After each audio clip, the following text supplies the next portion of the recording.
Okay, it is that time again. It is the last Tuesday of August. It's the last Tuesday of the month. We only have like, what, 3 more reads before the end of the year? Yeah, I think so. Yeah. On The January, or sorry, yeah, the January. People are booking in January already. And I'm like, to the next, I'm not ready for that yet. year.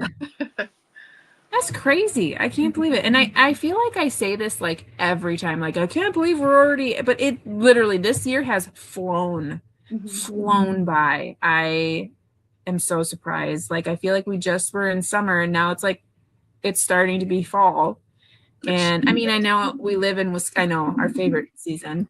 And I know we live in Wisconsin and our seasons are short except for winter, which is like the longest season. But heidi ho, we have Andy in the house and everyone cheer. Allie's in the house. Welcome. Nice to see you, friend. It's been a year. Like, we haven't seen you in a while. Thank you so much for joining us. For if you're here for a long time or a short time, we're happy to have you. For everyone else, in case you're popping in, just say hello. We are going to be discussing our August read, which was Marjorie Morningstar by Herman Wouk. And this was a fellow reader in our book club pick, so happy to have those suggestions.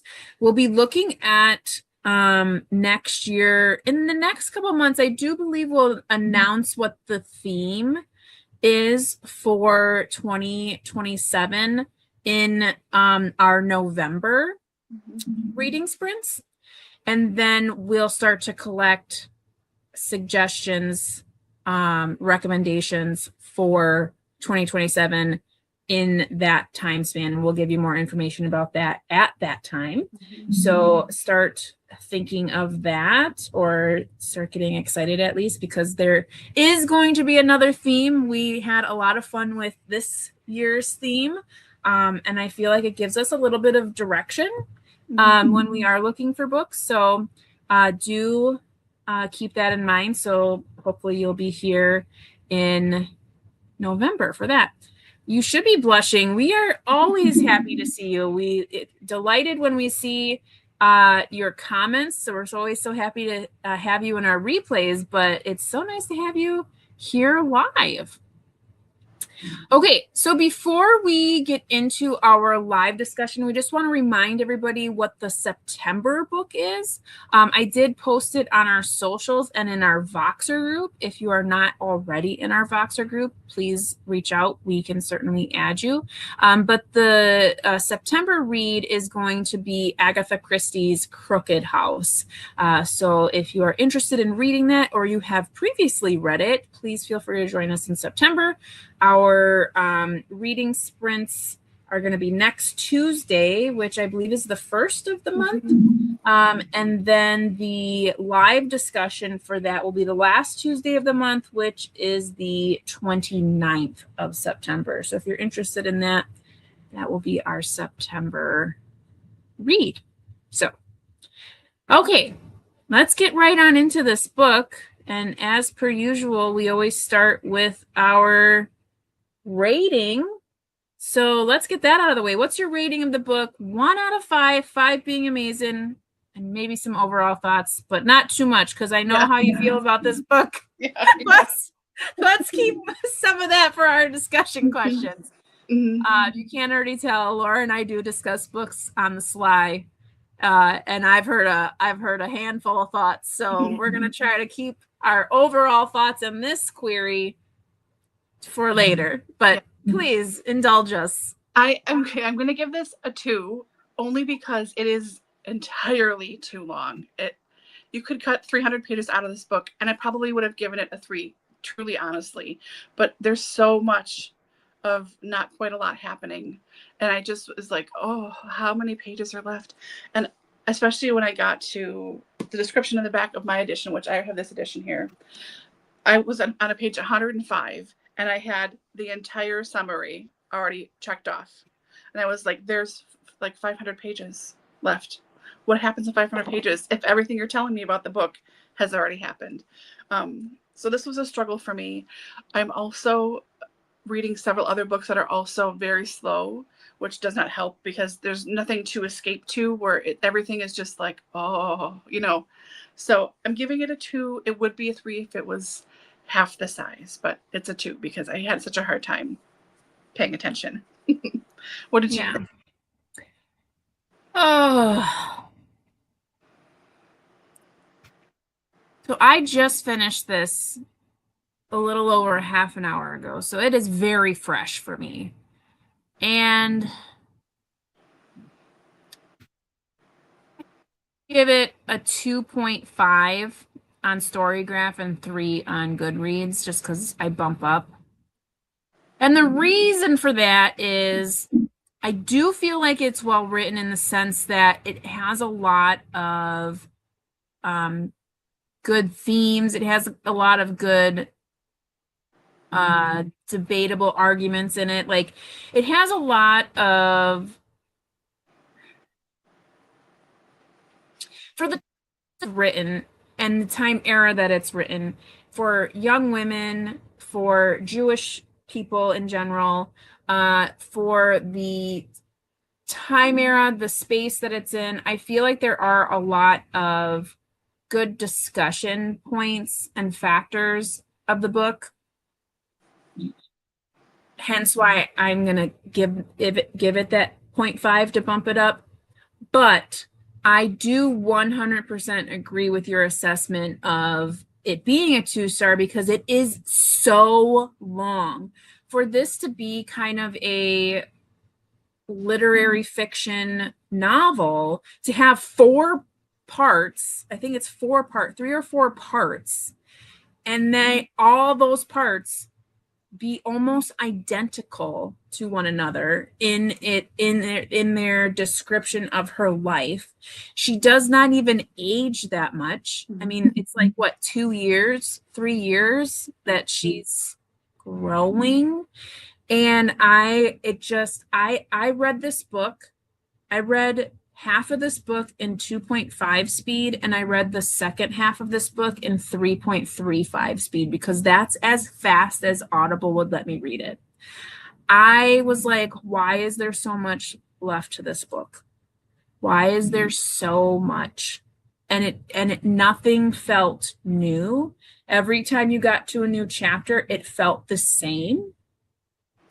But like I said before, I do feel like there's a lot of elements here that I feel like are crucial to readers at that time, like when this is published. I feel like, and I haven't read any criticism of the book, but I feel like it was probably pretty influential, especially to young women at this time, because I feel like this book, I could have been reading it as a book from the 60s or a book from the 70s or a book from the 80s, and I feel like a lot of it still applies. Because we do still see this idea of a traditional, like what a woman, what a good, virginal woman to marriage kind of looks like. And that really stayed true for many, many, many, many years. Like, obviously, in today's world, it only really affects certain people who still believe in those things and, the virginal bride and that kind of thing. But so yeah, I had a hard time with this one because, like, there were so many elements where I was like, yeah, this is decent. Like, this isn't bad. And to be written by a man too. But I was like, this book is way too long. It's way, way, way, way, way, way, way, way, way, way, way too long. So let's see. Let's hear our friends here first. Make sure we all wave at Allie.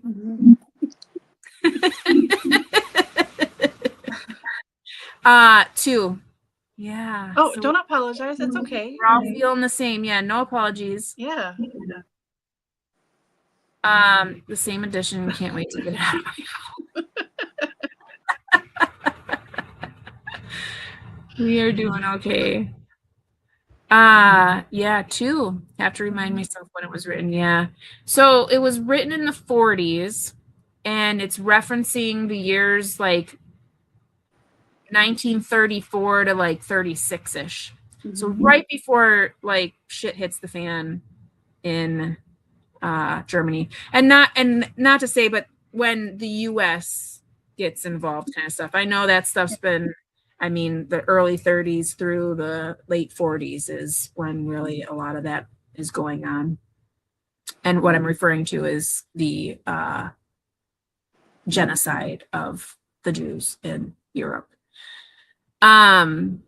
Yes. So sounds like we're all on the same page as far as ratings go. So as we move along, hopefully our discussion, maybe some of our ratings will go up. I doubt Laura's will. Laura's been not too happy about this book since the beginning. Having to, like, it was such a struggle to keep my mind on it, and I would like set aside an hour to read, and I'd put on like an ASMR of just like a fire crackling, so I could really just concentrate. And I was constantly looking around. I'm like, nope, look at the book. Oh, did I do that thing? I should call her. Oh no, I read it. I had such a difficult time. I really, really struggled. I was like, Danny, I don't know if I can do this. I like really was having such a hard time. Super proud of you, because we do sometimes have a hard time finishing our books. Yeah. So the fact that you finished this one, it's long and it wasn't that good. Like, I'm super proud of you. You should pat yourself on the back. That's amazing. I know. I'm really excited about finishing things, which is good. I'm glad that's turning around. But I want to tell everybody too. So today, my mom and I saw the chiropractor, acupuncturist, which is like a 50-minute drive from our house. So I'm in the car with my mom for roughly 2 hours. We were talking, and I mostly do listening. But I was talking to her about this book, and my mom has been a reader her whole life. She's part of the silent generation. So I said, have you read this one? She said, no, but I know the name. I'm sure my mom read it, because my grandparents, her parents, were big readers. And I said, do you know about this guy or anything? Do you remember anything about this? Or what was the literacy landscape like when you were younger? Like, my grandfather bought books for my grandmother all the time, and like I have a couple of them. One of them, on the inside, he wrote, "For the occasion of pressing my trousers, enjoy." You know, like that's how my grandparents were. So I'm like, what do you remember about books and buying them when you were little and younger, and like when you were a teenager and stuff? Because when this was published, my mom would have been like middle school, early high school age. So she said, I know it was really popular. She said, I remember everyone talking about it, and she doesn't remember her friends reading it, because why would she? You know, it's Jewish. She's not Jewish, and the girl was older, and she was, you know, not in a 19-year-old whatever, you know. But she said she remembers it being a big deal, and my grandmother worked with some Jewish ladies at that point, and they were all excited about it and really were like, oh my gosh, this is such a big deal. It's in the New York Times bestseller list for however long it was, quite a long time. So then it made my mom think even more, it was a more religious novel than it actually is. I mean, it is religious, but it's not. Yeah, I wouldn't say it's overly. I mean, it's a big, no. It's a good, it's throughout the whole novel, but I don't feel like I've read more religious readings than this. And I've read more books that don't have a reputation of being like a very Jewish, and they were much more Jewish than this book was, you know. But at the time, again, she was just like, I thought it was just a very adult, sort of Jewish adult book. But she knows he wrote lots of other things, and that my grandparents have read other things by him. I've never found a copy in the house. They must have got rid of it a while ago. But that she had, you know, heard good things, and had a good reputation. And I said, like, do you want to try it? I'm like, it's really, really long. She's like, no, I don't want to. She's very much a mystery person. Like, figure it out. If someone's not dying, she's not interested. That sounds morbid, but it's really true. She really wants to just read that. But she did, you know, remember talking about it. I thought that was very interesting, like what she remembered about this and what that was like at the time. She's like, you know, the choices you had weren't the choices that you would have today. And she's like, I'm not talking about all the smut you read, Laura, because she knows I read smut. But she's like, it just wasn't the same. There was just a much more narrow option of books. It seemed like a lot at the time, but in retrospect, it's really not that much. You know, it's like you have some bestsellers, and there's like 30 books you can choose from, mostly. And there's the classics too. But she said it's just such a different thing. So everybody read more of the same things and stuff. But I thought that was really interesting that she'd remembered it and that she thought it was like a Jewish book, you know. Yeah. Because it is, but it's not. Yeah, well, and I think we reflect on it this way because it's been almost 100 years. I mean, it's, it's 80 years ago. Yeah. So, but yeah, no, absolutely. It's interesting to get that perspective because I wonder how will the next generation ask us about books that were published and we're gonna be like, oh yeah, it wasn't a big deal, or it was a big deal, or I'm interested in that. That'd be pretty fun. And I think the biggest one that happens with us now is the Harry Potter series. Like I get a lot of, I remember when my stepdaughter, she was flabbergasted that like we had these memories of like sitting and waiting for like the midnight releases and stuff, because I don't think you don't think of books that way. And I know like for us, like books are published every year, like, but when it's something so prolific and something that's such a huge thing, to have been there live is kind of like so different, but yeah. Anyway. Didn't want to ignore any of anyone's comments here. So Andy had mentioned it could have been a DNF for her. Yeah. She probably will not ever read Wouk again. Yeah. I think for most times, I feel like we're doing a lot of listening. Yeah. In our hands. Or I'll get asked questions and I'll start to answer the questions and then they get interrupted by just talking about something, like I'm not answering the question that they asked. Like, yeah. So yeah. I'm the listener. Little segue sidetrack on midnight things. I am still like super cringing about the fact that I used to go to midnight showings of the Twilight movies and thought they were just so amazing. And I was in college when those came out. I mean, I made a shirt like on the 8th day God made it Edward Cullen. I am like, as an adult now, I'm like, what was wrong with me? I mean, I've seen those movies again and I'm like, what the hell was I? They're terrible. They're terrible movies. They're so bad. They're so bad. But that's why they're fun. Oh my gosh. But you know what? I do remember, so my friend Beth Ann, and you know Beth Ann, we went to all those movies together. And I'm sure she just did it because she loved movies and it was a thing to do. I don't think she read any of the books. But I remember when we went and saw, I don't know if it was New Moon or Eclipse, I don't know, or maybe even the fourth one, wherever the wolves like shift and they're just ginormous. And they're like speaking and they have these really rough voices.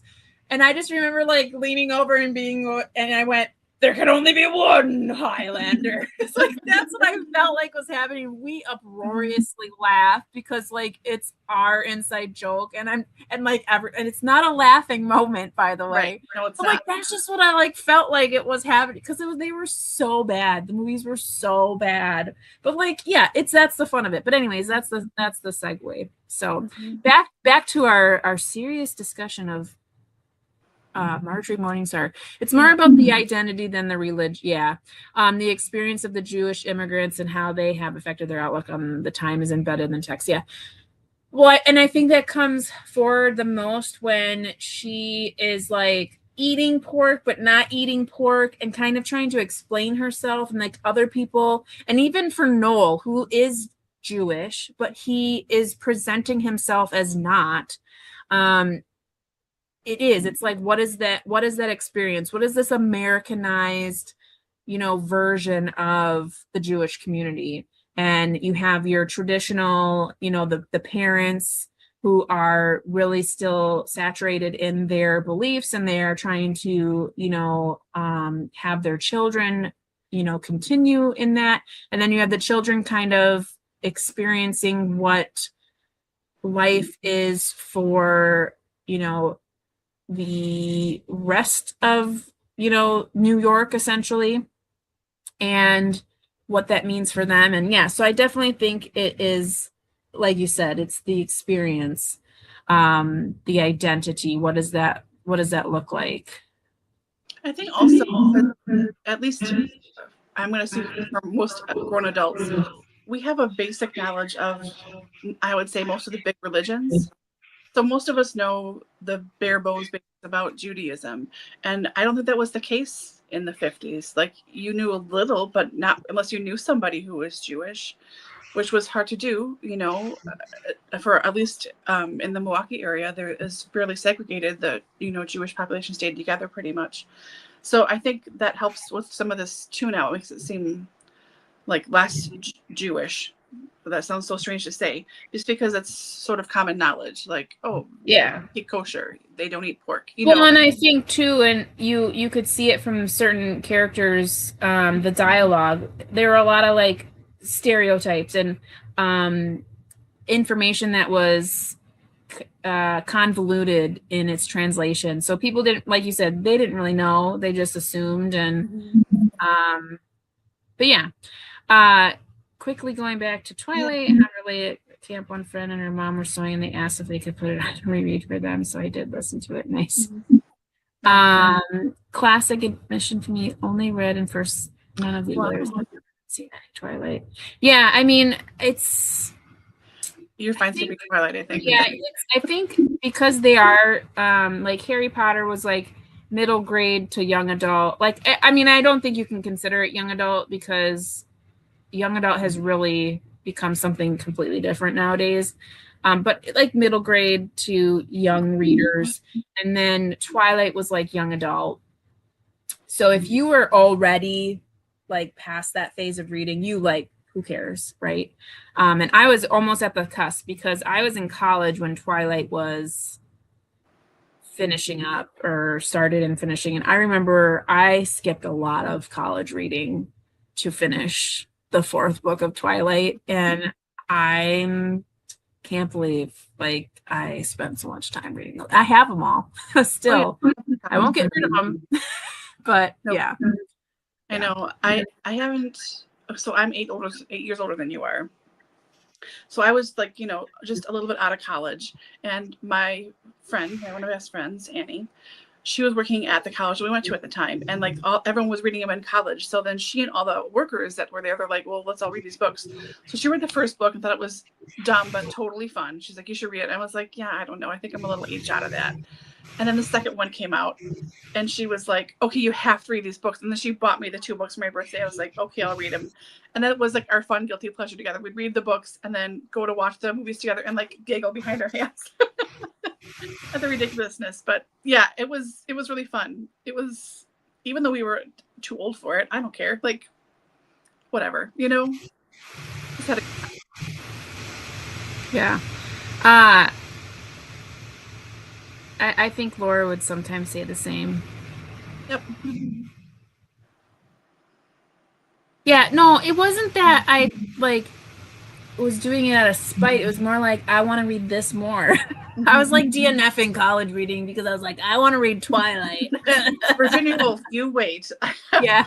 About this horribly written story. Anywho, okay. Let's get serious, people. We haven't even gotten to question number 1. Okay, let's do it. Okay. What were your first impressions of Marjorie? And did your feelings toward her change as the novel progressed? I can go first. Yeah, that's fine. Yeah, because I know sometimes I always make you go first. It's okay. So my initial impression of her was just like naive young girl, like is doing a lot of things because her mom says no. So she wants to like become her own person, but she's young and naive. And I was giving her a lot of like benefit of the doubt kind of thing. Like, she's just gonna like grow out of this. And so for me, a lot of the scenes between her and her mother, I definitely related more to the mother, and I did not see the mother as like overbearing or anything. I don't think she spoke to her very kindly. Like, I didn't appreciate how she was always like, see how I'm always right? See how I'm always right? I'm like, no, that's not, you're not going to really win anything saying it like that. But the like feeling behind it, I'm like, yeah, if I was your mother, I'd be like kind of curve you away from that too, because you're not seeing this situation through an adult lens. Like you're really being kind of naive and silly about these things. But so like I related to the mom a lot in a lot of the scenes. But as she grew, like and like I said, it's not like a lot of years went by. I think she ends before we get to like the time pushed forward scenes. She's only like 23 or something, which is still very young. But again, in this time frame, that's like getting into spinster age, right? Because like, oh, no one's ever gonna marry me after I'm 25. Then I was really starting to like be annoyed by a lot of her actions. Like I was just like wanting to shake her because I just felt like she was like in a loop. She like just was never getting out of the same issue, and it was just like a broken record. And so for me, like at first I was like giving her the benefit of the doubt and like, you know, she's gonna see this stuff, she's gonna be able to grow from this, she'll mature. And I don't feel like she did.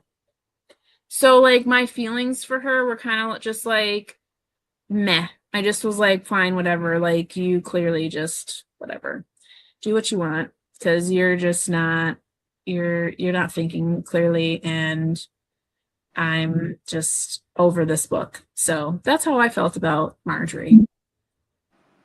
Yeah, I mostly felt the same. I mean, she was always naive and very sheltered. And I think even when she did age, you know, to her early 20s and stuff, and people would, I don't know if it was people would comment to her always, or if it was just like the omniscient narrator. Sometimes it'd be like, oh, she did her hair differently now and whatever else, like, you know, little things of growing up, aging a little bit. Like, okay, she might have externally looked a little older, a little different, but internally she's the exact same. Like she never really grew up. And even at the end, like talking about when how she met her husband and when they get married and stuff, it sort of seems like, oh, okay, sure. Yeah, let's get married. Even though she's in love and happy and loves her kids or whatever and loves her husband, it was all just sort of very matter of fact, you know, not much detail, not much sentimentality, just like, oh, they met at this party, and you know, then after the second date, she knew she wanted to marry him, and like that's all okay, sure, fine.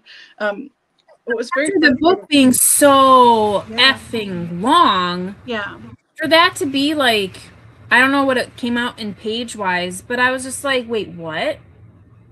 yeah, it was a lot. And so, what was frustrating with her relationship with Noel, especially, because he treated her the same and talked to her pretty much the same the entire time, and she never once picked up on the fact or seemed to like really get that he was just talking to her, like just saying whatever he thought would be most receptive at the time. If it was joking about somebody being fat, or joking about how, oh, she's so Jewish and like, oh, loosen up, Marjorie, or how she is so much younger than him and you don't know one, oh, you're a Shirley. Like it was just sort of words coming at her, but it never really meant anything. He was never seemed totally serious.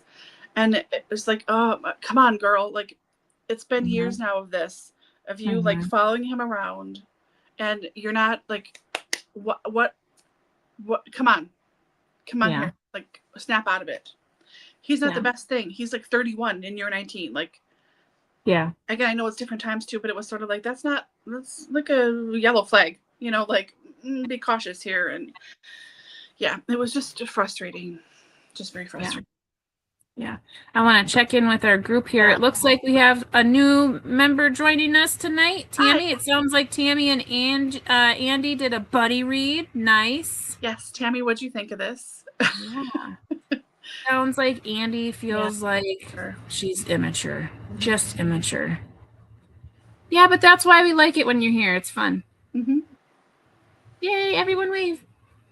Hi. very naive, but she stayed that way all the way through. Yeah. I think even when she had like revelations of like maturing, like her maturing, even her revelations were quite naive. They like she when she would trying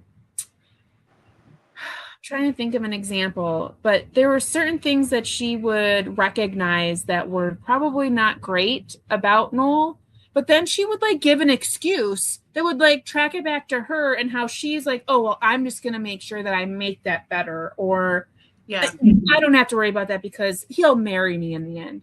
And I really had a problem with that whole marriage piece anyways, because it never made sense. Because in the very beginning, like you said, he stayed true to whatever he was saying the whole time. I'm not going to get married. I'm not marrying you. I'm just a, vagabond who I want to write and I want to do this and I want to be a philosopher and I want to be like over here. And he was, oh, I'm never going to marry you. He didn't say he wasn't going to get married. He said, I'm never going to marry you. And she would always come back like, well, of course we're going to get married. I basically just have to wait for him to like get through this phase. And it's like, he's 10 years older than you. How long do you think this phase is going to last? Like, so definitely very naive. And she always make excuses is very, very, she's very annoying. I thought the mom was drawn with a decent amount of nuance. She had priorities, hoped for a daughter, but wasn't a stereotype. I like that she had strength in the book because it wasn't like all of these women characters who were super small and insignificant. And because you would imagine that in this situation that the roles would have been reversed, because the dad, I feel like, was quite quiet and quite subdued and wasn't very overbearing or controlling. And in fact, it was the mother, which sometimes we see that in more contemporary reading right now. It's usually the mom who's the overbearing one and the loud one. And we see it in a lot of TV and film now too. It's usually the mother at this point because we have these strong female characters. But yeah, I do feel like the mother came off as a little bit more strong-willed, and she did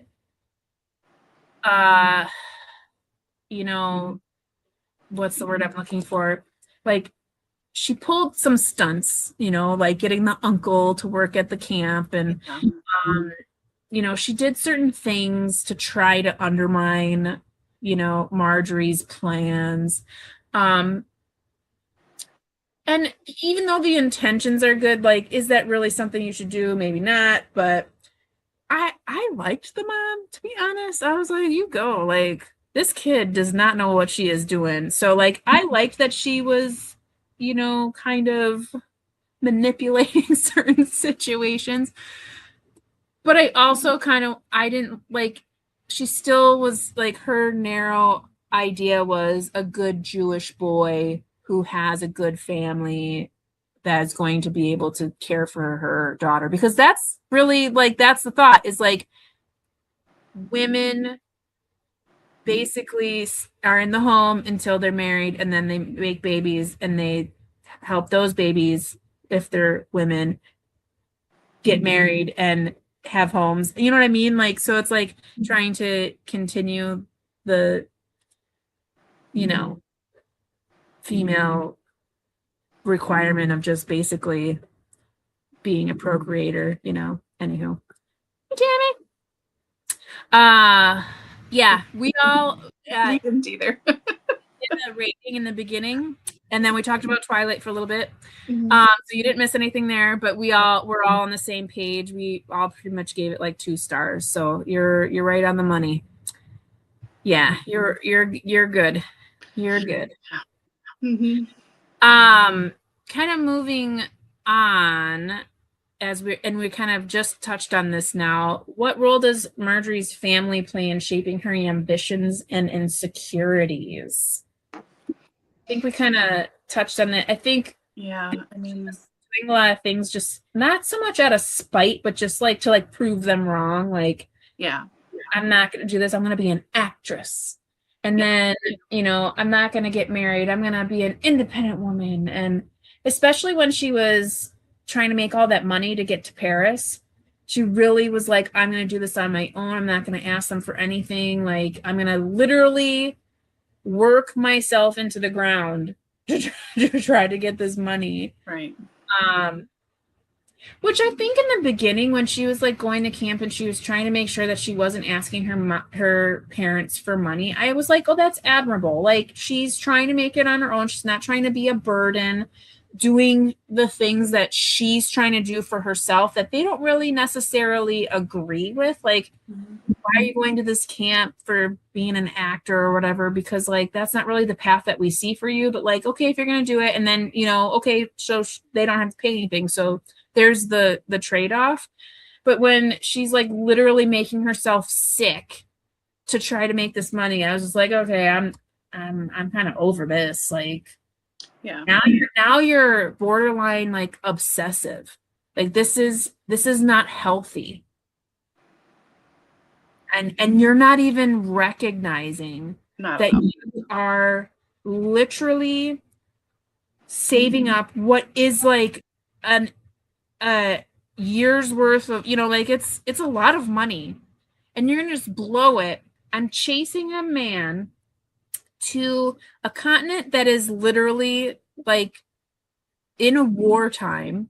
Like, America was not well read on what's happening over here. And he gave you a 20-page letter telling you to F off. And you're going to follow him? Yeah. Girl. Yeah, after a year of no contact and him purposely not saying where he was going, where he was living, what he was doing, none of that stuff. Oh, I'm going to find him and he just doesn't know and blah, blah. Yeah. I've read this 20-page letter over and over and over. And you know what? He doesn't really mean what this says. No. I'm going to go after him and we're going to get married and live a happy life. Because what the last 3 years has shown me is that he really does love me. What the hell? After him telling her, I don't, like, and I'm not marrying. You are not in a slow burn romance, okay?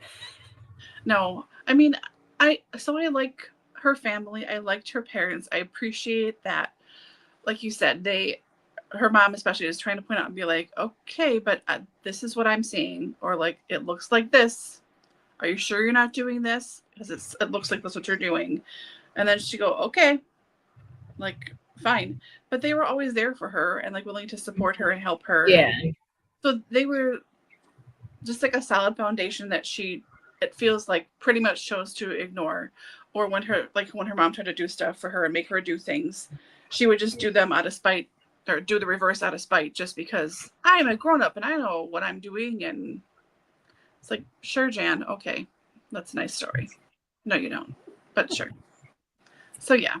Well, and I think too, they did a really nice job of letting her kind of make her own mistakes, because that's a really big part of parenting, is giving the information, kind of reflecting on your own mistakes. Like, these are things that I've done and this was the outcome, and had I been able to go back, but sometimes you just got to make your own mistakes, and then you got to go, now you have all the information, you go out in the world and you decide. And sometimes you do have to make your own mistakes, and I think they did let her do that, because realistically in this time frame they could have been a lot more like, no, you're not going, you're staying here, we pay, that kind of thing. But I did feel like they tried. I feel like they thought, especially the mother, like if she were to fall on her face, that she would learn, and then she'd be like, you were right. Oh, and then she would do what they want. But she never really did that. She was just kind of like, I fell on my face. I'm not going to tell you how I'm upset about it. And I'm going to pretend like it didn't happen. I'm going to keep doing it.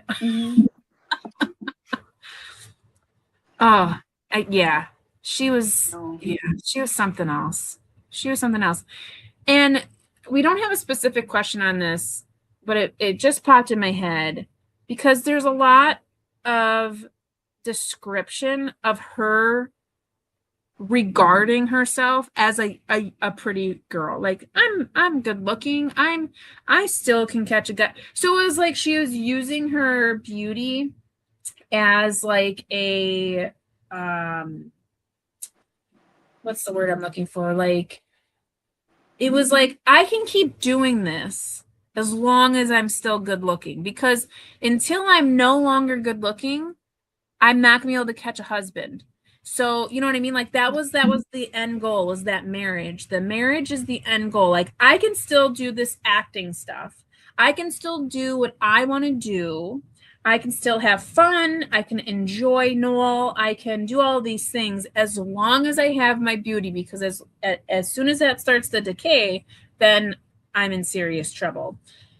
And then on the flip side of that, anytime there is someone who isn't a rail thin acting model, they're fat. That's the only descriptor word, is fat. Yeah. There's a fat man playing a piano. There's a fat girl bringing the dresses in. There's the fat bridesmaids. There's the fat friend. And then they refer to themselves as fat. And I'm just like, do you have any other words? I mean, nope. What's the deal? Like, can you stop with this? And it was more so in the very beginning with the friend, with Marcia. But then, like, throughout, it was like the fat man, the fat this, the fat. I'm like, do you have any other word? Do you know any of you have a book that is like a bajillion pages long. It has so many words in it. And you can't find any other descriptor word for someone who is not like thin. I don't it is really irritating me. But yeah, so I think her like the idea, and going back to Allie's comment too about the identity of especially being Jewish, I feel like that was always in the back of her head as she was trying to be this young, aspiring actress, even though she knew, like, I can't really sing, I can't really dance, I can only act, but she always put herself in these situations where they weren't dramas. They're all musicals. It was all musicals because of Noel. Because she happened to go to this one place with Marcia, met Noel, and then followed him for the next 4 years. Yep. Could not handle, all the fat. It was ridiculous. Yes, Marcia was called the fat Marcia over and over. No wonder people are so fat prejudiced. It was, and the thing too is it wasn't even the way that it was written. It wasn't even so much that it was a descriptor of her physique. It was used as like a descriptor of like just how foul she was, because she was foul. She just was so rude and so like disparaging of Marjorie when she wanted to be. She was like one of those fair weather friends where you're like really nice when you want to be nice, but then as soon as they say something that you don't like, all of a sudden you just throw garbage at them, which was disgusting because it was just like, what kind of friend is that? But then the word fat is used to be like, oh, well, of course she's like that because she's fat. Well, that's like the whole country. Like, as a fat person, most people still think this, like in society as a general, like whitewashing term, like being fat is a moral failing. It is a moral issue. It says something bad about you because you are a fat person. So I get it all the time. Like, ugh, look at her. Like, still. So that's why I didn't go out a lot. That's why I don't walk in my neighborhood, because I got too many comments and I'm not doing it anymore. And I know it's not, but in my head, it's still there because that's all I've heard for really my entire life from everyone around me is, ugh, God. And like overhearing how they talk about other people who are fat, fatter than me, less fat than me, whatever it is like they did something bad. They are a bad person. Like, fat equals bad. That is it. That's still happening all the time. So well, and I was think really in hard this to read. instance, it was very definitely like that was the impression I was getting. I was like, why is this feeling like it's not a description of her physique? Like I like the whole time I was reading it, anytime the descriptor word of fat showed up, it did not feel like it was physical. It always felt like it was regarding that person's personality. Like that's when I was reading it, that's the impression that I got. And I was like, this doesn't even make any sense because that's how it is. Regardless of her physique, her personality sucked. I did not like her character, and it had nothing to do with if she was big or not, because first of all, I'm reading a book. I'm not physically seeing anything, right? So I can put an image of her in my head, and I can tell you, and you know this, everyone in my head in a book, they're just have brown hair and like I can never distinguish like. So I have no problems with like male lead characters being blonde because they're not blonde in my head. They're always brunette. So like I don't see like their physicality. I get a impression of their demeanor and their personality. And every time that the word fat came up, it felt like it was not the word fat. It was like a whole nother like characterization that was just like irritating to me, because I'm like, that's not the word you're looking for. You're looking for way other words, because the way that she is being to this person, you know, with Marjorie, she's being deceitful. She's she's being other words, but you're using the word fat, which has a whole nother problem because of everything you just said. So it's just yeah, I had such a hard time reading all that stuff, and until it cooled down, I really thought, I don't know if I can handle all of this, because it was making me feel so bad at myself. Like I hear this shit all the time. I deal with this crap all the time. I've dealt with this my whole life. Like since puberty, I've dealt with it. You know, it was really, really difficult. And I know it's the 50s. And my mom, when we were talking about this today too, I said, there's a lot of like fat discrimination. She's like, well, yeah, because even if you had a little roll like this wide on your stomach, you were fat. She said you had to be a total stick or nothing. So she said almost everybody was fat, but we were just fat in different ways. And they use fat meanly and differently to every different kind of person. Every different kind of fat was always just fat, but it had different intonations and different meanings and that's just how it was. Like, yeah. Not that different now, but yeah. Yeah. Lazy writing. I completely agree. Yeah. Apart from the hair color, a few other characterizations. I can't recall a single other characterization try to be on fat or real thin.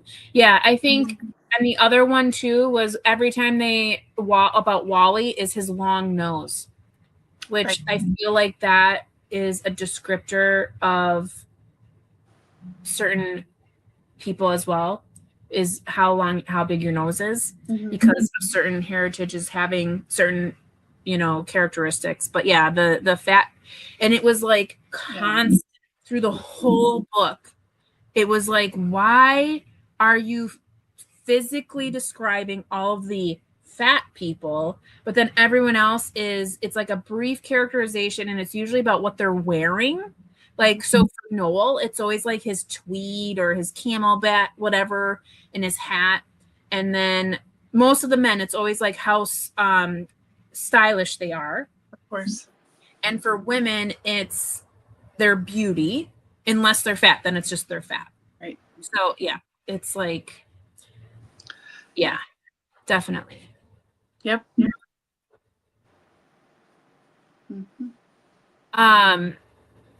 The guy at the store, he was super nice, and he was described as fat with a paunch, etc. Even though he was kind, it was so annoying. Yeah.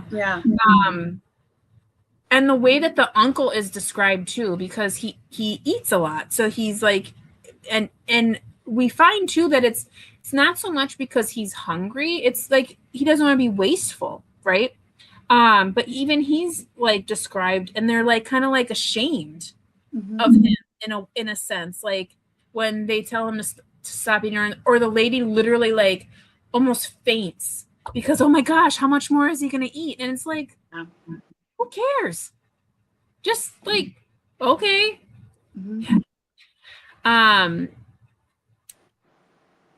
Maybe that's why there's no other physical descriptors used, because fat was not being used as a fit. Yeah, I don't think it was. I I only listened to this. I listened to it via Audible.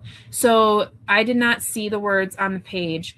But every time that those descriptors were used, the impression and the inflection that the narrator used, it did not feel like it was physical. It felt like it was a like character assassination of the person that they were regarding.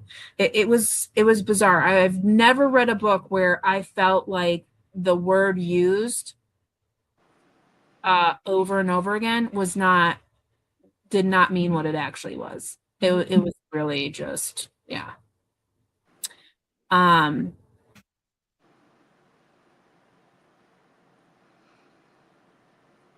Yeah, I knew something bad was going to happen. I know when he died, I felt so bad. Oh, that was so terrible. I know this is my training, like my CPR training too, but right away I was like, get him out of the water, turn him into a recovery position, like try and do this. Why isn't somebody calling 911? Like, well, in my brain, that's all I was thinking. I was like, why is nobody doing anything? They're just like, well, it was 1935. Like, no, what I know. was even, yeah. I know, but still, it was like, why isn't someone? Because they're like beating, like pushing his arms to try to get the water out. Right. But he didn't drown. He had a heart attack. I know all of that. I was just like, okay, Laura, you got to step back from this. Like, this is 100 years ago. Like the. Well, and at that point too, I thought that she was going to see that as like an act of God, because she even mentions like, because of that happening, she did not go and sleep with Noel at that point. And she like literally was totally turned off by him and was like done. And I was like, thank God, like, yes, we're never going to see this idiot again. And I don't know, I must have fallen asleep during the point where she's having the conversation with Marcia about how she like doesn't feel anything towards him anymore, to him showing up with his parents at her house and it being like they're like back on again. I'm like, what happened? I thought she wasn't into this dude anymore. So I think I fell asleep during that time. From what I remember, I think she just saw him again and was like, oh, that's right, I love him. And like that's just went right back to normal, you know? Didn't like any characters except for the uncle. Yeah, it's like hard.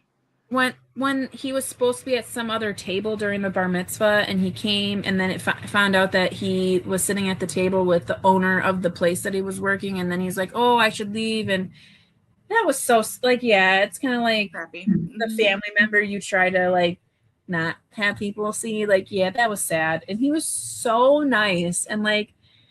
I really liked him. And if we're talking about characters I liked Wally. Like, I thought Wally was so endearing and just like trying so hard. And I was really hoping that he was going to be the end all for her, just because of the way that it was all happening. But yeah, whatever. She's an idiot. The uncle was one of my favorite characters for most of his time in the book. He characterized an object of faint pity, embarrassment, but we see his, there's probably a second message here coming. Yeah, I like the uncle. I like that he called me Marjorie, not Marjorie, but Marjorie. I like that.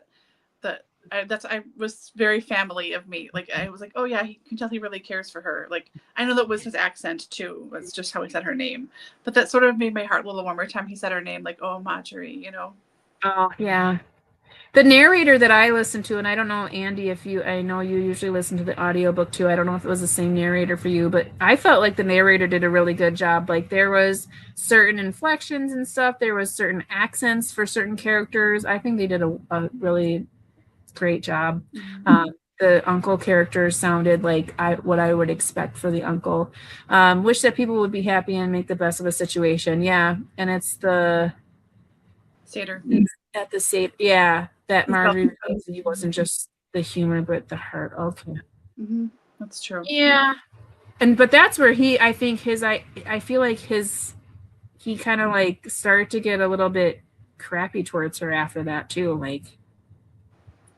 He doesn't want to get married, and then that really felt like it was pushing her in that direction.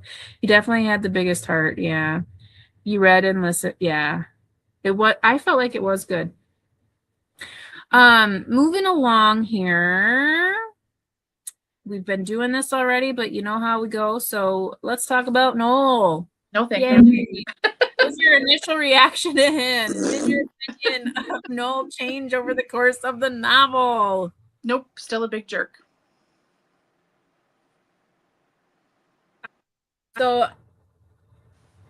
Laura, I talked to Laura about this a little bit beforehand, and I wasn't going to say much, and I'm not going to say much, but what I will say is, and I can't speak for everyone, but there has been a Noel, I think, in most young women's lives.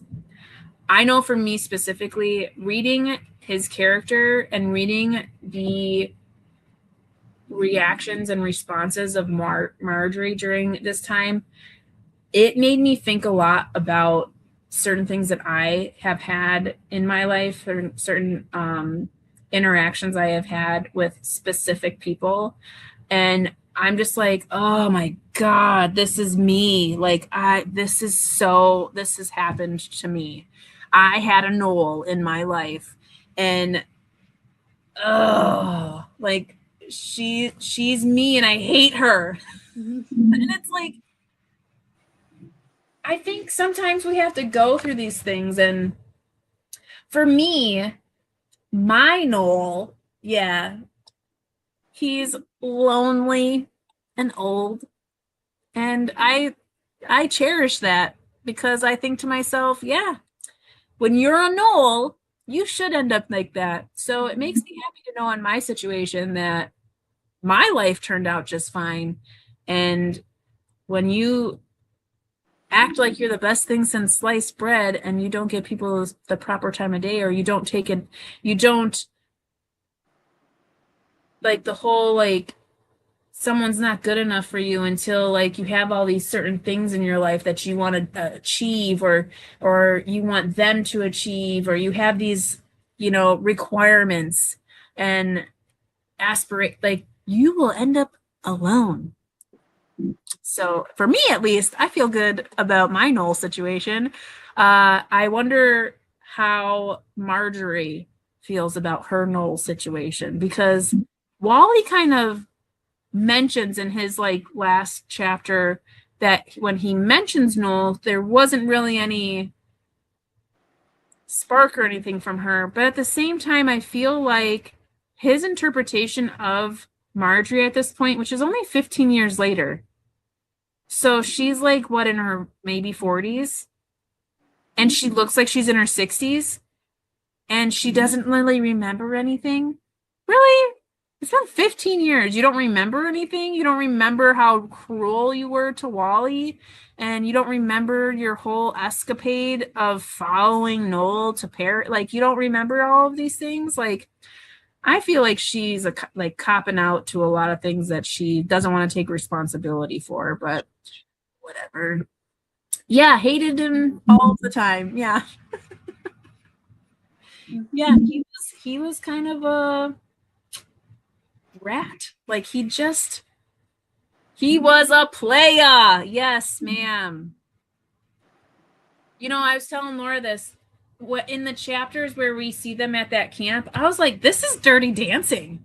Like, he's the Patrick Swayze character, and not to merge Patrick Swayze like that, but yes. Not the trying to be, but when he was describing like the whole Shirley situation, it made me think about how Patrick Swayze, like, all the women, like the moms and the daughters, they all want him, and like they just, when he's explaining to Baby about how, like, you're just here, you're just taking advantage of me, like, because that's what everyone does. Like, I'm good looking, and I can dance, and I can do these things, and so they just want me for my body. They don't care about my mind, that kind of thing. I'm not saying he's Noel in that sense. I'm just saying, like, that's what it made me think of, is like, yeah, so this guy's at this camp, he's like suave and he's good looking, and of course, like, all of these women are like, oh, he's so good looking and he can dance and he can play the piano, and like, I want me some of that. Like, but for Noel, where like Patrick Swayze took advantage of it in the sense that, like, he needs the money, he's, what else is he gonna do? Like, so he just goes with it.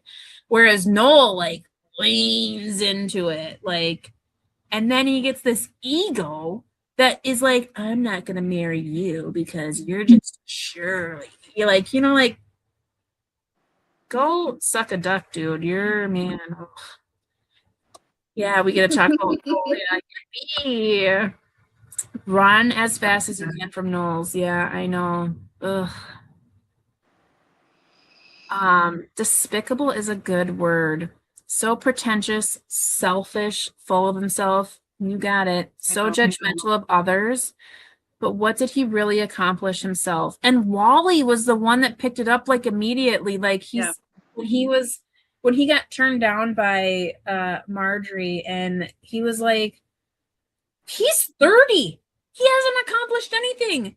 I'm only this age. By the time I'm 30, I'm going to be all these things because, like, what does he do? Like, he has opportunities and he squashes them. He's like a self-fulfilling prophecy. He's like, oh, I'm not, like, whatever, and then he doesn't do anything. And then when he has something that even like that play or whatever that doesn't go well, instead of taking responsibility for it, he like blames it on Marjorie because she like was in his corner and saying, you're so good, you're gonna do so great.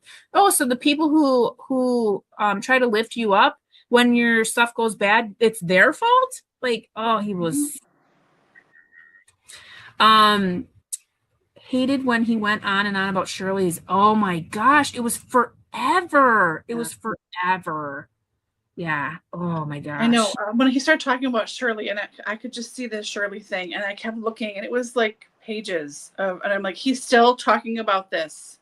Shut up, dude. Like, you're not. And he did that like several times. Yeah. He like, it's like he was always like lecturing her. Yeah. And I feel like that was the age gap. Because he was older than her, he felt like he had like authority over her in the sense that like she's an idiot because she's so much younger. So like he has to like educate her on how the world works. And of course, because he's older, he would know.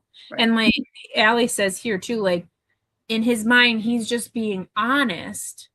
And if you don't like it, that's on you. You were warned or whatever. And he did. It was always just like, well, this is just how it is. And even in his like 20-page, love letter to her, breakup letter, his Dear John letter, he's being rude and callous and like completely demeaning their entire relationship.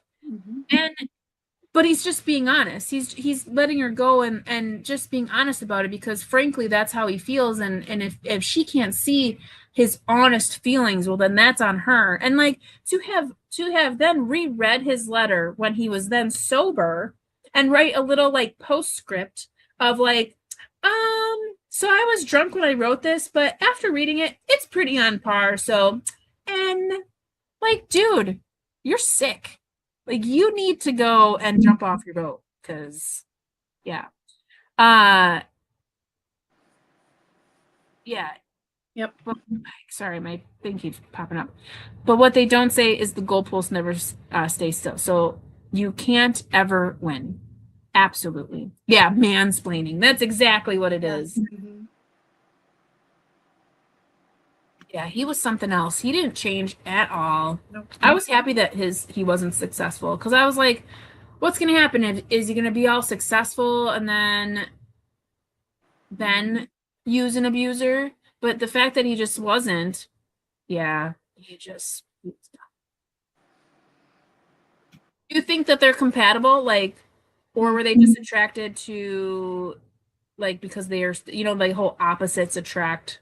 You know how we're always told opposites attract. I think she was just there and she stayed there. So she was convenient for him, like maybe occasionally he would start to catch feelings or think about something differently or maybe behave a little differently.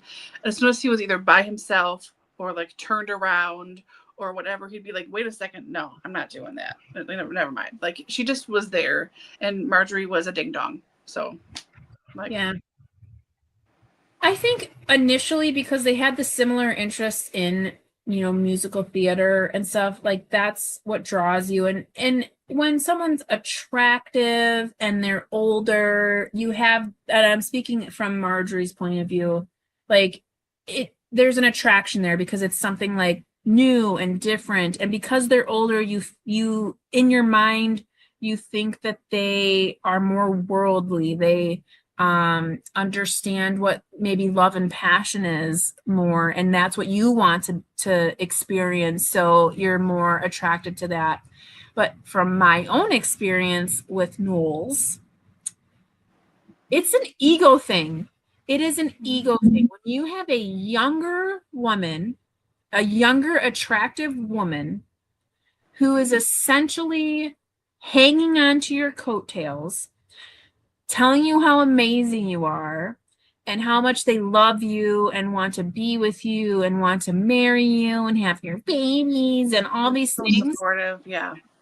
It is nothing but an ego boost. Yeah. It is a constant, like, and not to say that like other women in his life couldn't do that, but this is a constant. This girl is never gonna go away. That's how much she loves me. So I'm gonna keep giving her my time because it makes me feel good, like, and I can just leave her and go do whatever I want to do, like the Imogen thing, because she'll stay. She'll come back to me. That's how much she's obsessed with me. Isn't that amazing? I'm so amazing because I can go and sleep with somebody else. She's gonna forgive me. So yeah, he's sick. So I think they are compatible in a very superficial way, in like their interests, but I don't feel like they are compatible in their beliefs. On paper, they look compatible too. They're both Jewish. They both have Americanized their names. They're not outwardly Jewish, but their families know each other. Like this, on paper, this could have been a really nice match. Like even though he is a lot older, but this could have really been worked. And they should work together. It should be a good match. But because of who they both are as people, it's never going to happen. It's not.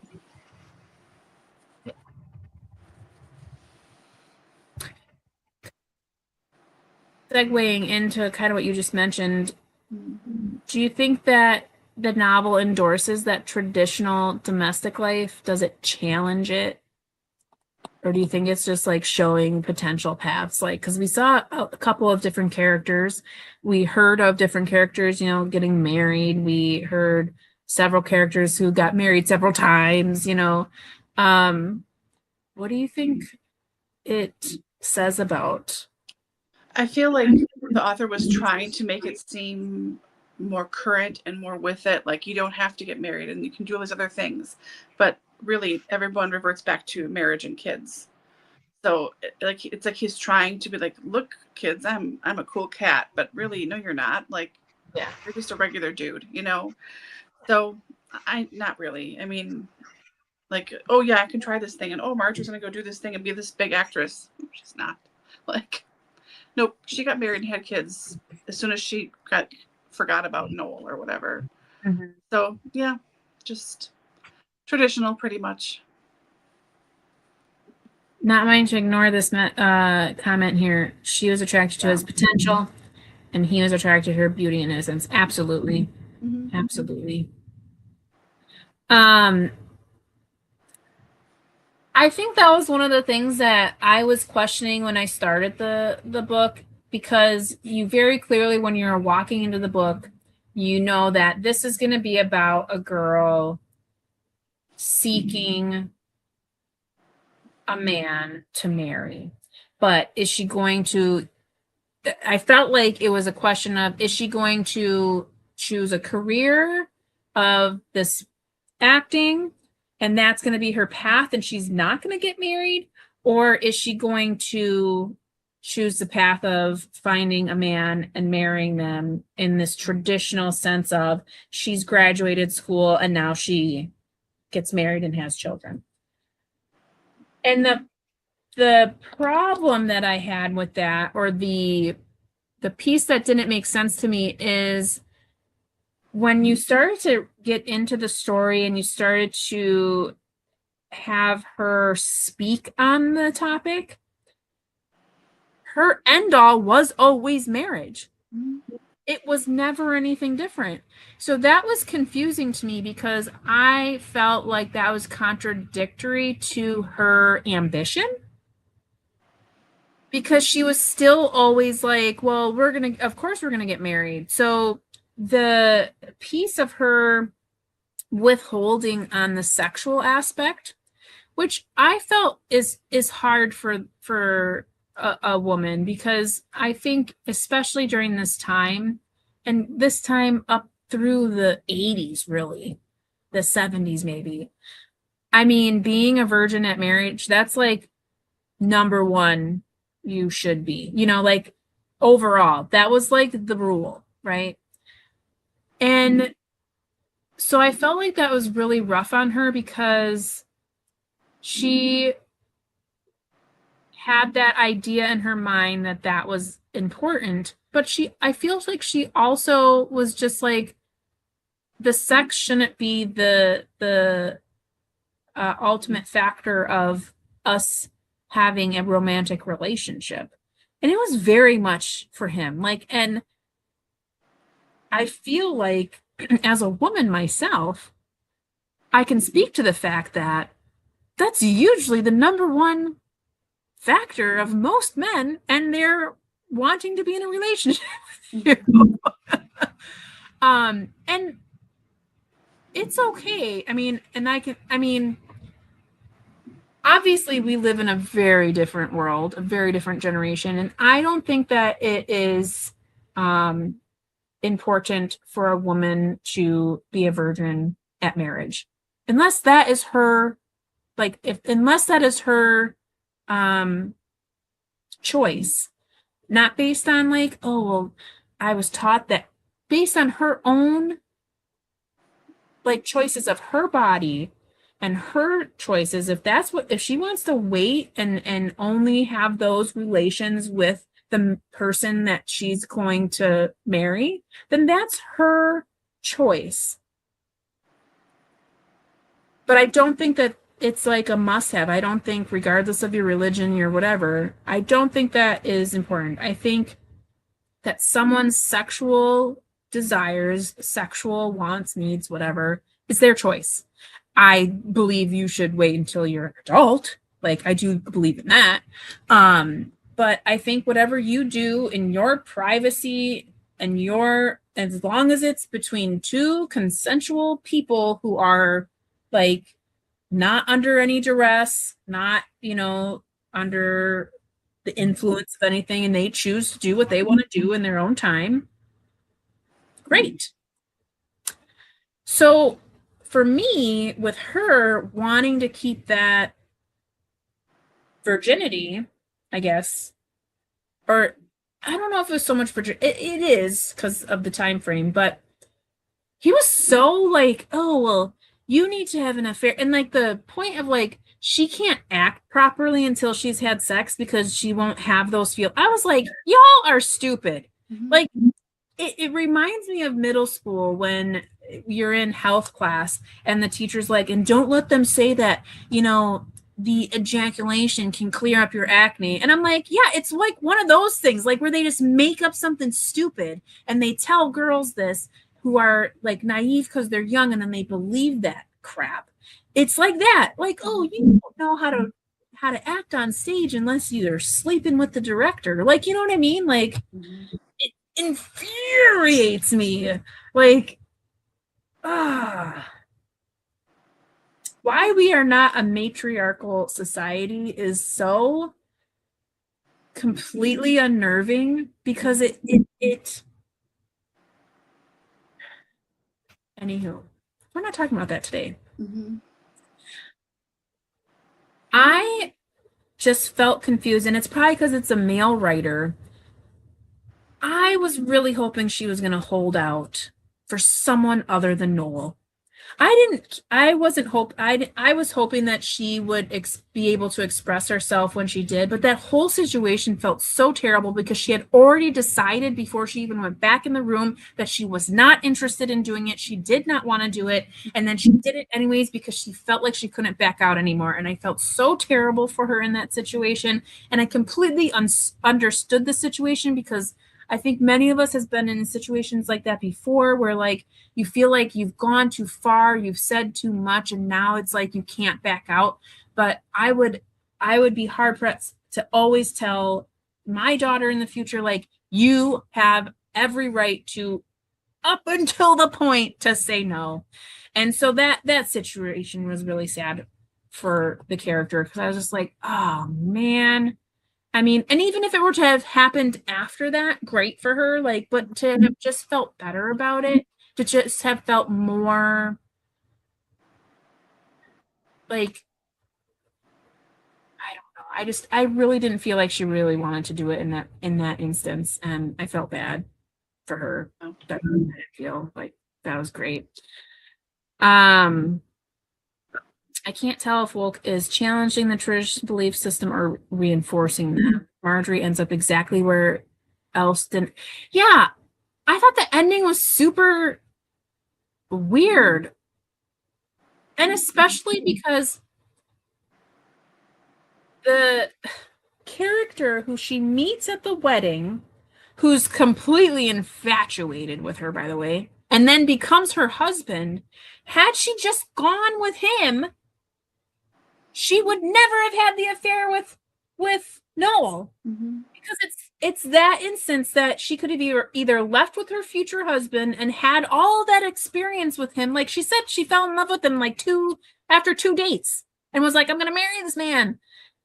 And instead went home with Noel and had a crappy sexual experience, and then a year-long affair, and then a year-long depression, and then chased after him in Paris, all to find out, like, oh yeah, you're kind of a dick. And then to come home and, oh yeah, you exist.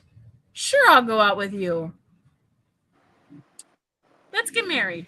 Mm-hmm. And then have this, like, black mark on her record because, you know, he knows that she's not a virgin now, and apparently that was a big deal because they both had to take a week-long vacation just to get it out, like, of their head before he was like, yeah, I guess we can get married.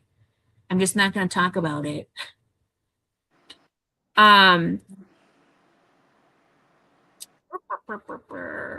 All not helped as the book it's set over a relatively short period of time. Yeah, we don't see an evolution through experience. Yeah. I know people who have been in toxic rinse and repeat cycles for decades. Yeah. Sometimes the revelation never arrives. We live in our own realities and have construct reasons why it is okay, acceptable the way things are. Yeah, it's like you renegotiate or you recreate things. And Wally said it even in his, where she was like,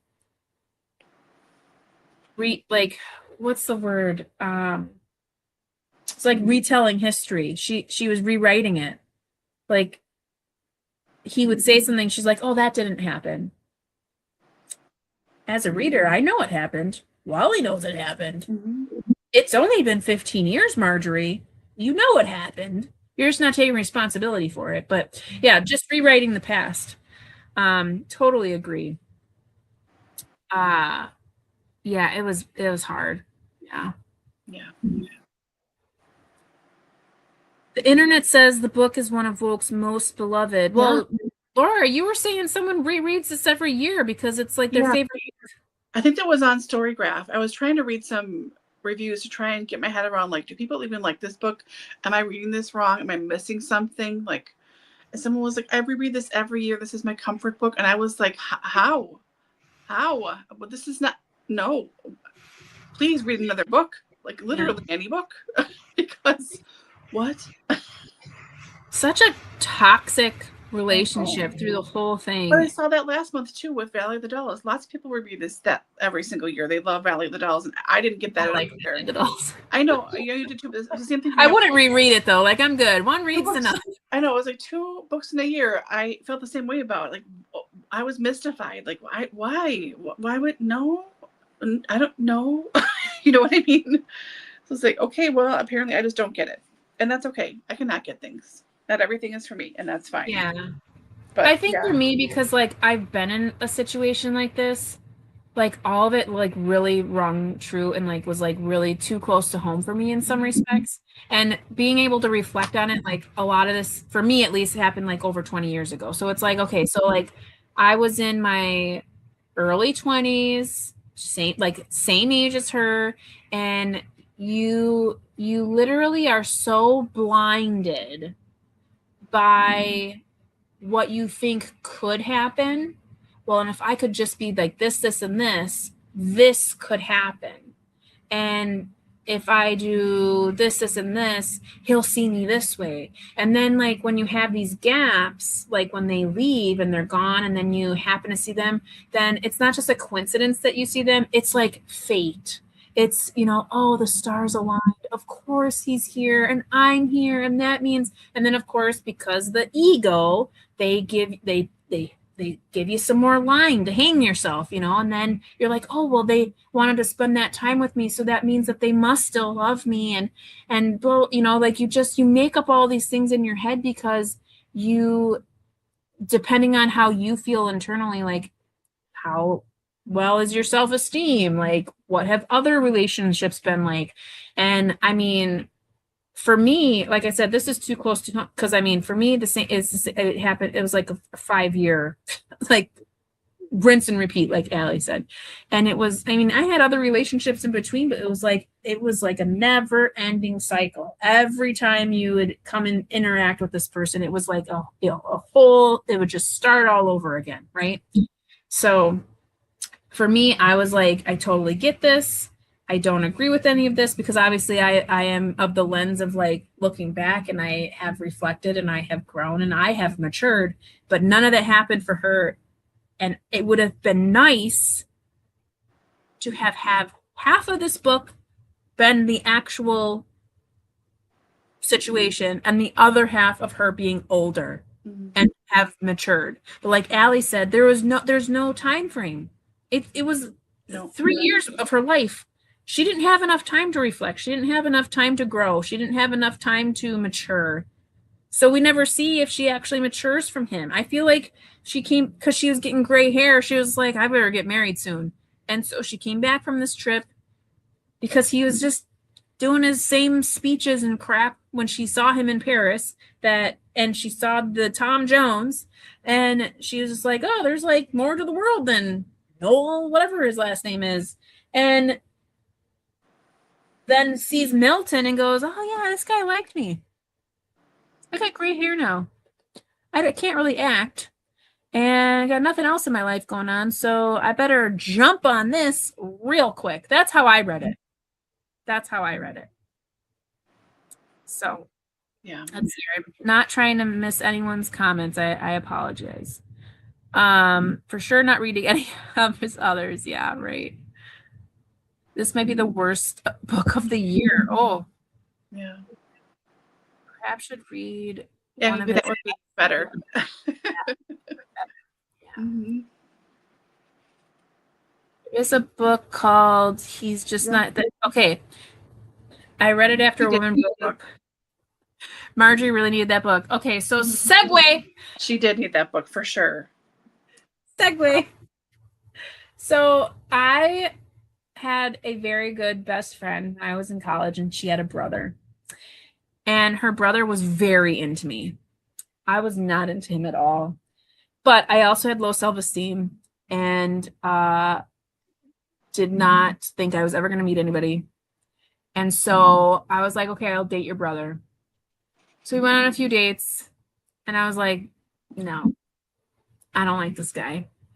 And it was just around the time that book came out. And apparently, and I don't recall this, but apparently at that time, I told him he should just read that book because he would understand how I feel. because I'm just really just not into you. Like you're nice and whatever else, but I'm just really not into you. So I guess I suggested to him that he should read that book. Years later, I really, really was at the end of my rope as far as like I did not know what I was going to do with myself. I had just gotten out of a 3-year relationship, and I was like, I had recently seen her brother at her wedding. You know, he's still drooling over me. I'm like, ugh. So I say, okay, I'll try this again. If you want to invite your brother to the New Year's thing, I will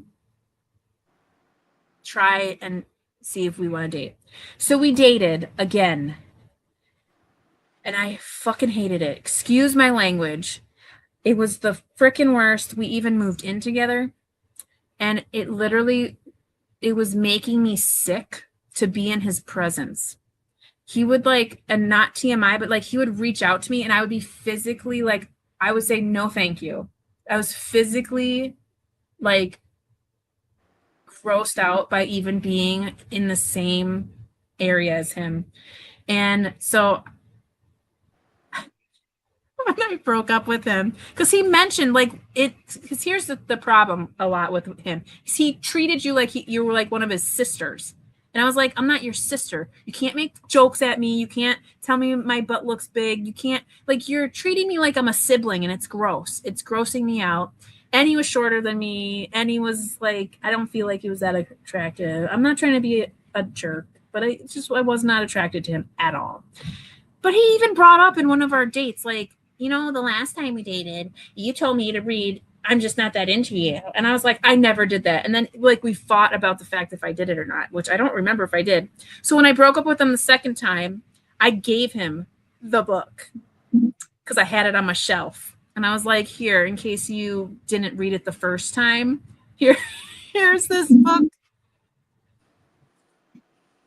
Made sure. Yeah. So he hates me now, which is awesome. But then my now husband put a lock on my door until we were able to move out of our apartment. Because I met my husband. It wasn't like I wasn't seeing my husband and this other guy. My husband and I worked at the same place, and I used to come to work and bitch about my dude. And then like my husband moved to a different location or whatever of where we worked. And then it was months later after I broke up with this guy, and I'm stuck living in the apartment with him. And my now husband he had been dating someone else, and I thought he was still dating that person. And then I was talking to someone else at work, and I was like, yeah, it's too bad Aaron doesn't work here anymore, because it'd be nice to see if he's like doing anything, but I suppose he's dating someone. And then the person I was working with, he's like, he's not dating anyone. I'm like, what are you talking about? He broke up like 4 months ago.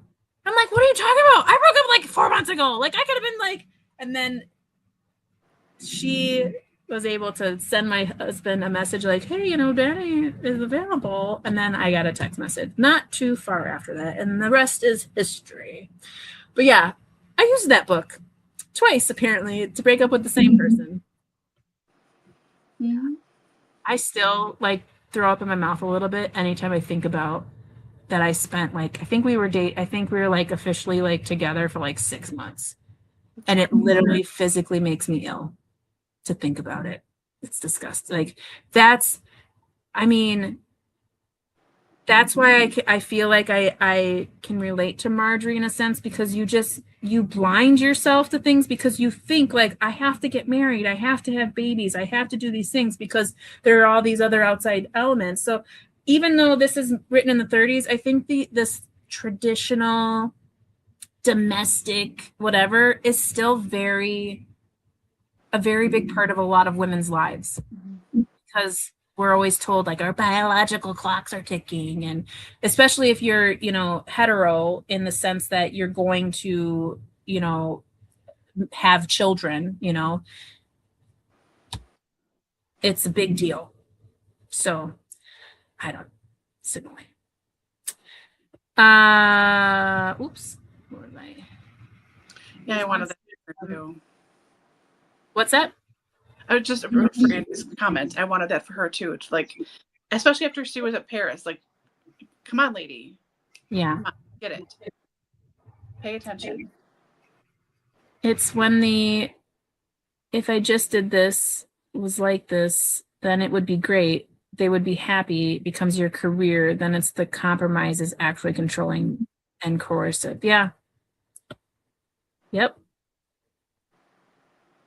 In high school, I broke up with a guy at homecoming dance because I went to the homecoming game to watch Dayton Band and met my first son's dad. Now I think, how mean. We were still Facebook friends. Oh,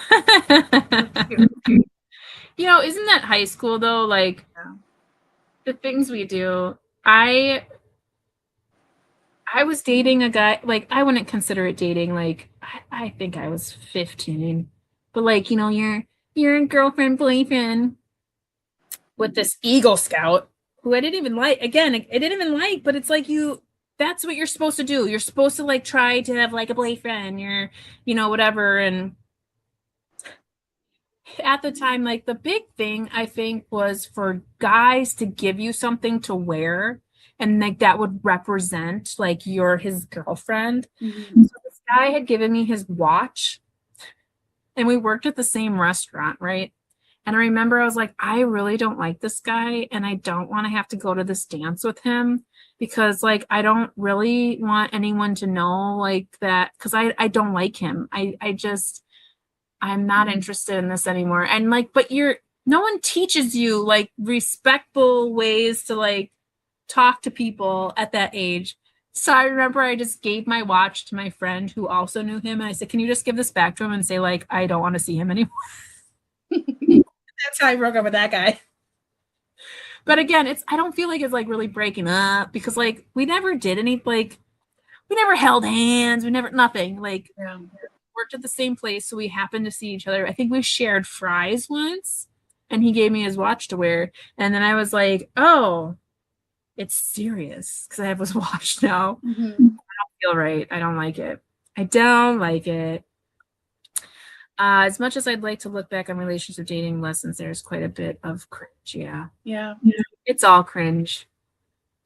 I mean, until you find the person that you are going to be with for a while. Because I mean, I don't think it's right to say like the person you're going to marry, because I don't think in this day and age that marriage is the end all catch all thing. I think if you are looking for a partner to spend your life with, I don't think marriage is the ultimate. Like there are plenty of successful relationships that don't require that element. So I think when you take that pressure off too, it, especially in this day and age, I think it's helpful. It's healthy. I have many friends who are in relationships that they're not married to their partner. They are in, I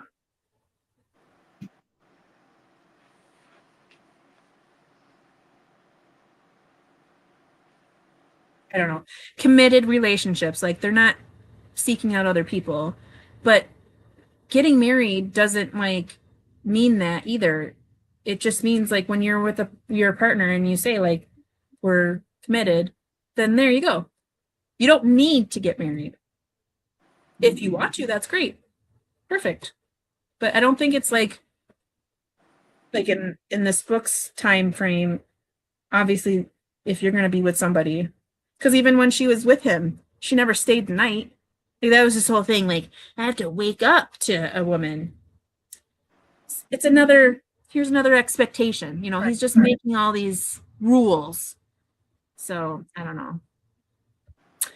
Oh, I had a class ring too. So it wasn't a class ring because the dad was like, I don't think you should give her your class ring because that's very expensive. So I had a ring that he had that like had his name on it. That got in a note.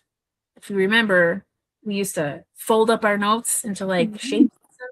So he got that in a triangle note handed to a friend that was a mutual friend. And I said, you can give this back to Tim and tell them that I'm going to go this way. I was very hands off. in high school, and that was only 2 guys. And again, didn't do anything with any of these guys. We never kissed, nothing, hold hands, nothing. I went to dance with the Tim, but I had such terrible period pains that I went home early. So I did not date in high school. So the 2 boys that liked me enough to claim me as they were broken up with very passive aggressive handoffs of personal effects. Oh man, I've got some crazy stories. And I didn't even date that much. But I was not good at it at all.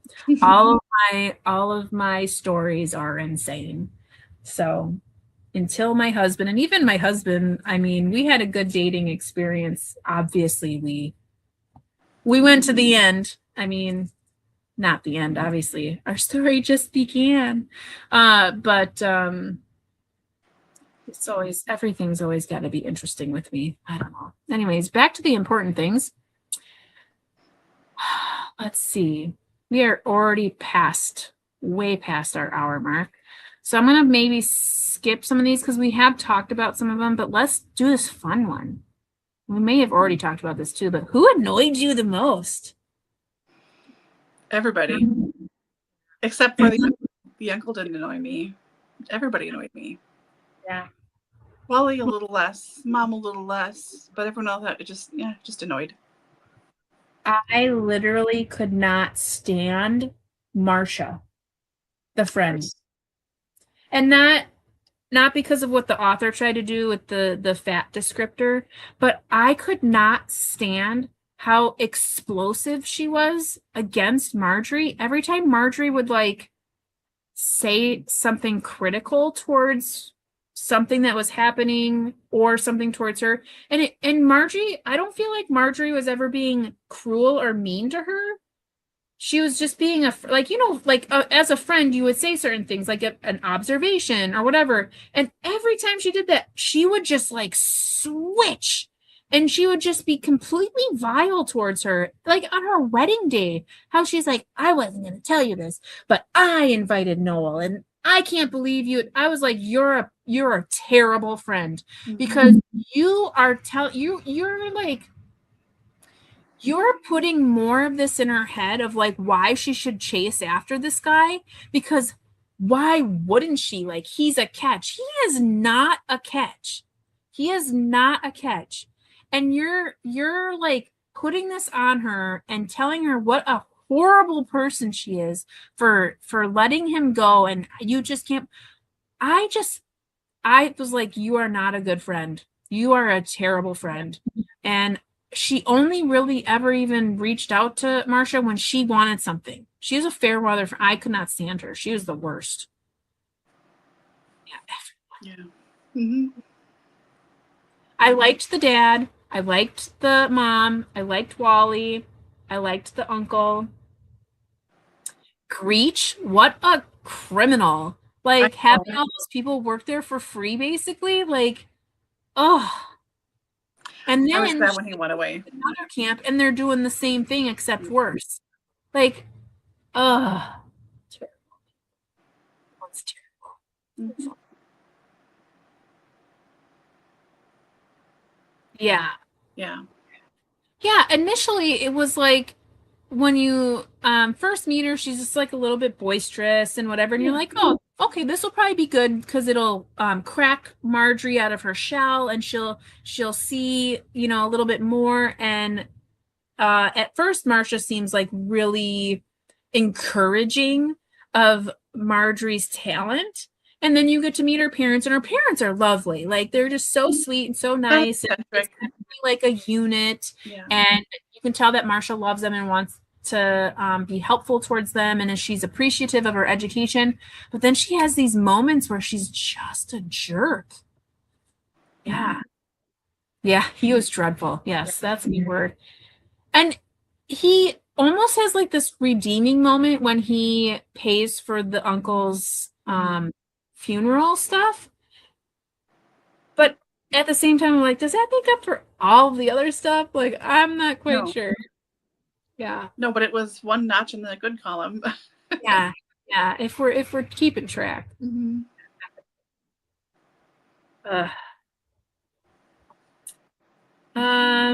These other two we totally answered during the rest of the questions. I don't know. Did we feel like after everything Marjorie experiences, do you think she would make the same choices again if she had the chance? Well, yeah, because she's writing history at the end anyway, so she doesn't remember what happened, so she'll probably do the same thing. She's an idiot. So, yeah, I totally think so. She would never admit to it, but I think she would. You know? Yeah, I don't feel like in her interaction with Wally that she really I don't even know, like, do you feel like in that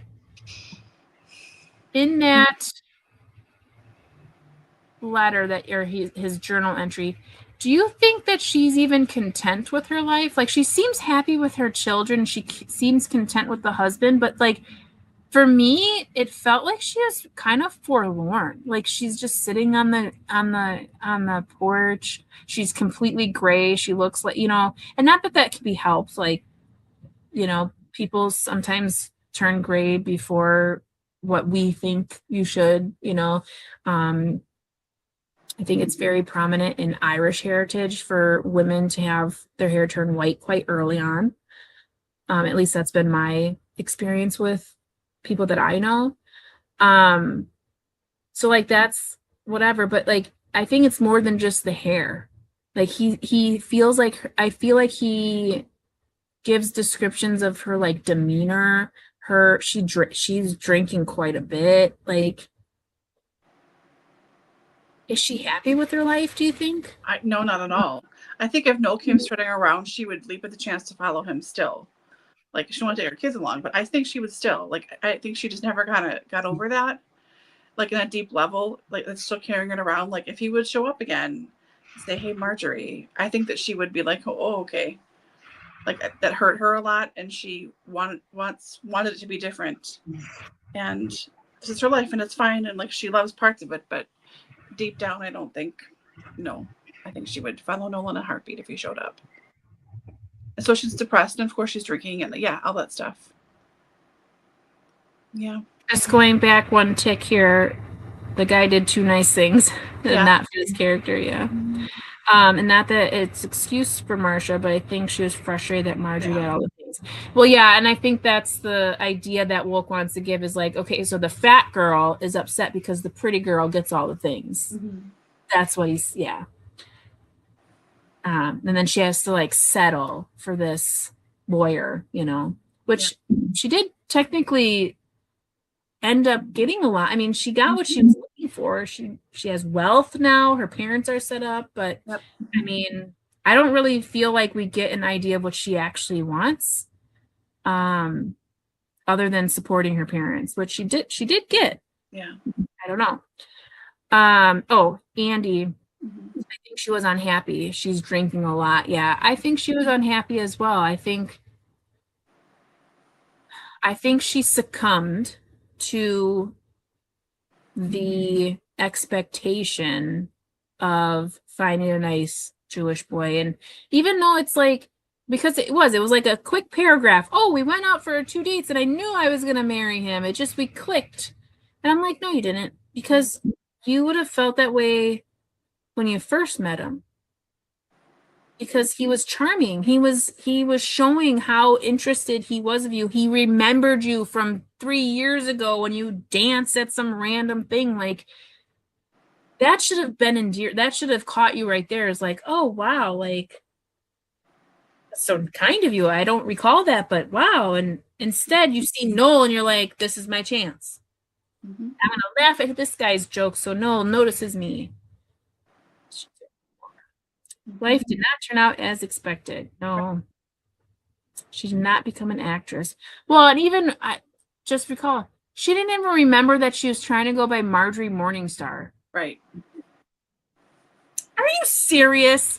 Girl, it's only been 15 years. Yeah. I think about college for me, which was over 20 years ago, and I still remember it like it was yesterday. If I could live in those years, I mean, I wouldn't do anything the same, but like that was my prime, like that was like the prime time of your life. She can't recall the prime time of her life where she's independent person, where she's experiencing all these things. Right. Just remember all of that. She is lying through her teeth. Mm-hmm. Did not fulfill the potential of her name. Yeah. And what a good name. Like, I felt like it was a good name. Like, it was, I liked it. I think it was ambiguous. Okay, we're getting the interpretation of Marjorie through Wally. And he felt he was a bit contemptuous of her final choice. He wanted her to be a star. Yeah, and I think even in his words too, he said that she wasn't the same person. Like, he wanted to be able to go there and be like, look at all of the things that I've done and kind of rub it in her face kind of thing. But he didn't even felt like it was doing that because the person he was sitting in front of was not the Marjorie Morningstar. This was Marjorie Schwartz, not someone that it just didn't feel like the same person. Mm-hmm. Yeah. Maybe the trauma of Noel made her block out the past. Maybe.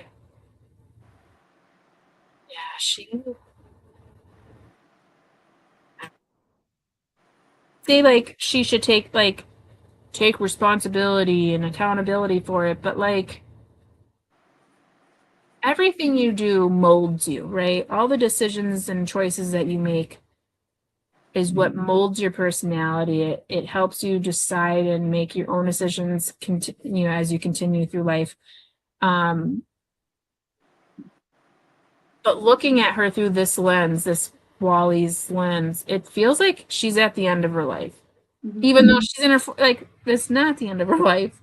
It feels very like there's like a finality to it. Yeah. Like, this is it.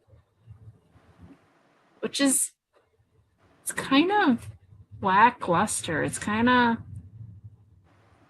I don't know. This is the last time that Wally will ever see her again, So that is final. I don't think he'll ever try and reach out to her ever again, The internet says she was happy and content with her life. Yeah, I disagree.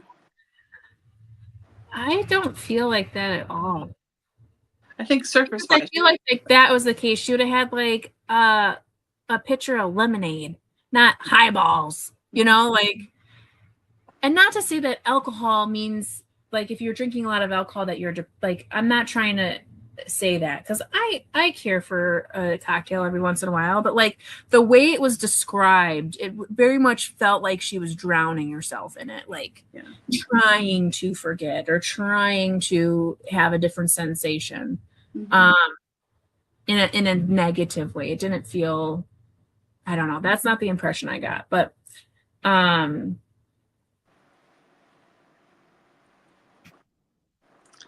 I don't know. But it is also mentioned, I think, that she, well, no, because that would have been more in line with the whole domestic thing. So I was just thinking about her volunteerism, and she's very much part of the synagogue. So like she just kind of like fell into step with everything that was expected of her, essentially. It's almost like, oh, so I tried this thing that I wanted to do. It didn't work. So I'll do this. Yeah. This is fine. So do you think, like, is Wouk trying to say, like, is this a tragic story? Is this... I don't know. Like, is this meant to be, like, a sad story about a girl that tried but didn't make it? Okay, so the last part, the second paragraph in the back of this, just talks about how the book is. It's 2 sentences. The second sentence is, an unforgettable tale, this paean to youthful love and the bittersweet sorrow of a first heartbreak endures as one of Herman Wouk's most beloved creations.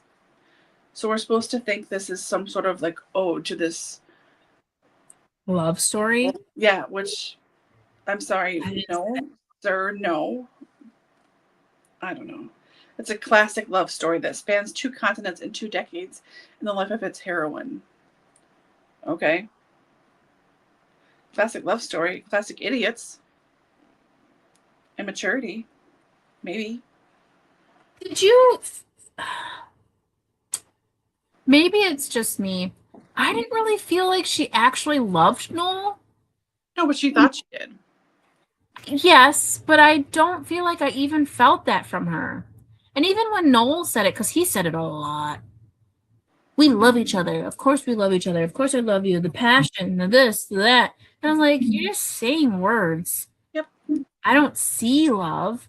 But even for her, like, I didn't feel like it was really love. It was like infatuation. Mm-hmm. It was just until she made herself sick over it. I was like, okay, does she really love that guy? Because I just felt like it was more like we have feeling, like we are so attracted to each other. Of course, it's love.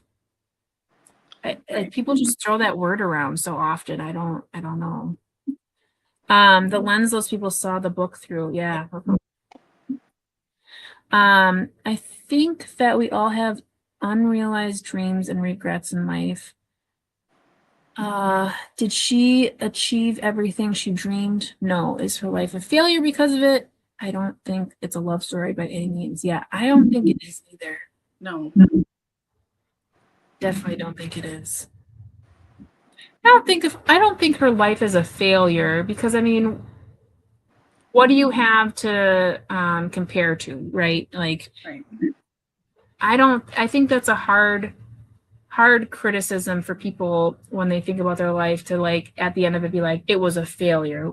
Compared to what, right? Your expectation, your dreams, like what is that compared to? I think your life is such a life is short, but life is long. Yeah. You'll have failures, you'll have successes, but I think overall it can't possibly be a failure unless you're like Hitler. His life was a failure for sure.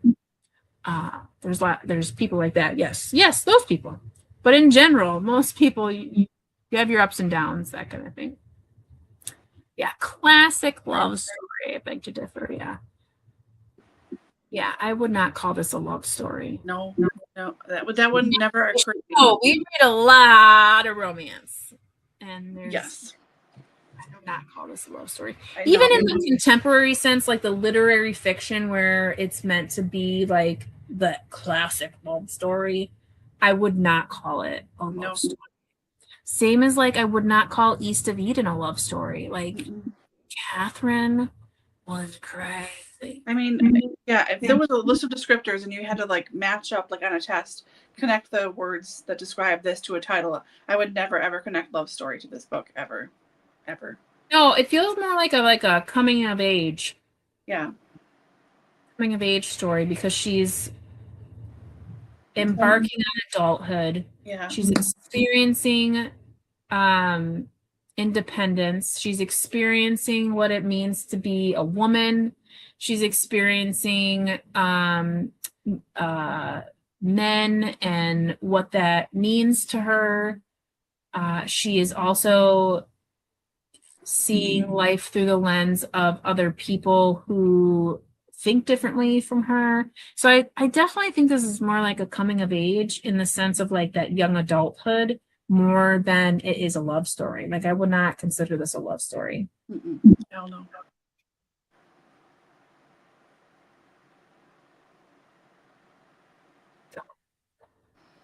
Yeah.